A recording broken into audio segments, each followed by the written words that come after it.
Hi, I'm Tim Stein, and in this video I want to talk about basic chords. Most people find that when they're playing a chord is that the notes don't all go down at the same time. So a perfect example, D major chord.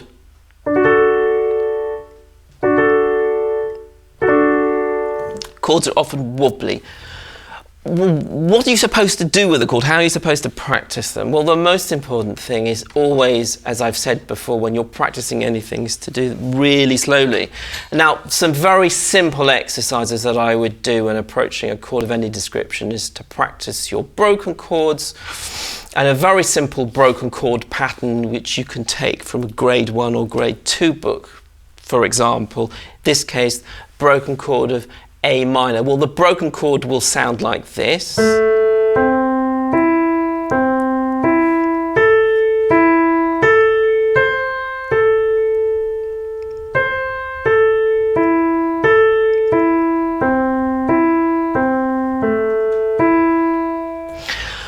That's your broken chord in A minor, but I would always get anyone to practice that broken chord as a block chord first of all, and you could do this with all your broken chords. So you play all the 3 notes together, and then you find the position of the next chord, making sure that you have the correct fingering over the notes, and then you play the next chord, and then the next chord, and so on until you get to the top, and then you come back down. Now, once you can play all the notes at the same time, you can then break them up. Now, what I would always suggest you do is make sure that the wrist is flexible and the fingers are nice and firm, because if your wrist isn't flexible and your fingers are not curved, it's impossible for all the notes to go down at the same time. Now, once you can play your basic broken chord patterns, you can then extend the exercise into something that's a little more complicated. If you take F major broken chord, for example, where you're just going up the pattern,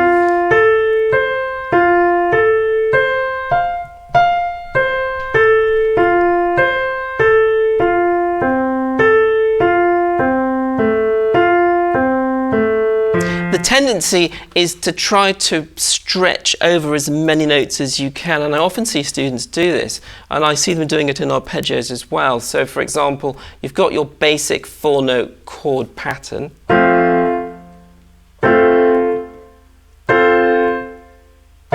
which on its own is actually a big stretch because you've got the 2 notes in between, so it increases the stretch between the thumb and the 5th finger. That I always advise people not to prepare more than 2 notes at a time. So in this case, here's your first chord.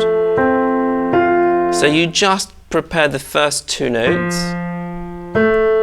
and then you reach for the other 2, and then you bring your thumb up so that it's ready to play the next chord.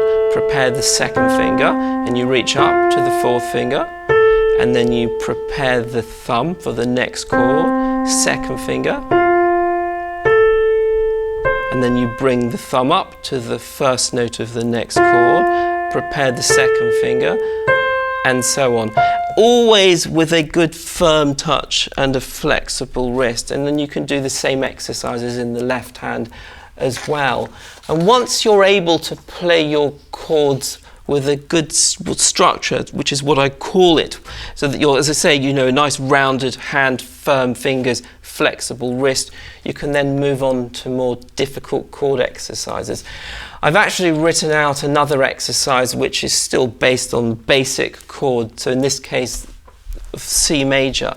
You can vary it in any which way you like, and this is just basically going up the scale in 3-note triads. So here's my example.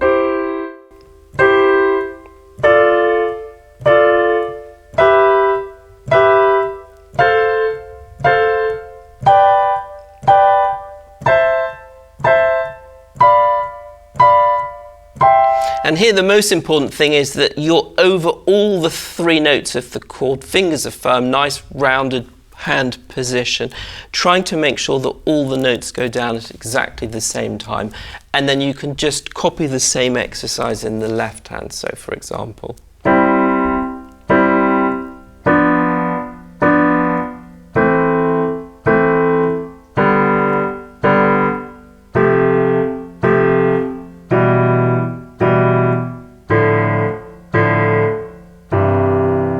doesn't matter whether you're going down or up.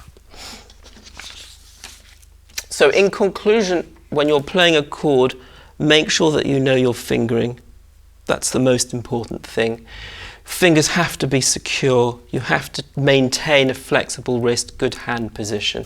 And hopefully when you start to practice your pieces, when you have your chords, those chords should be easier to play.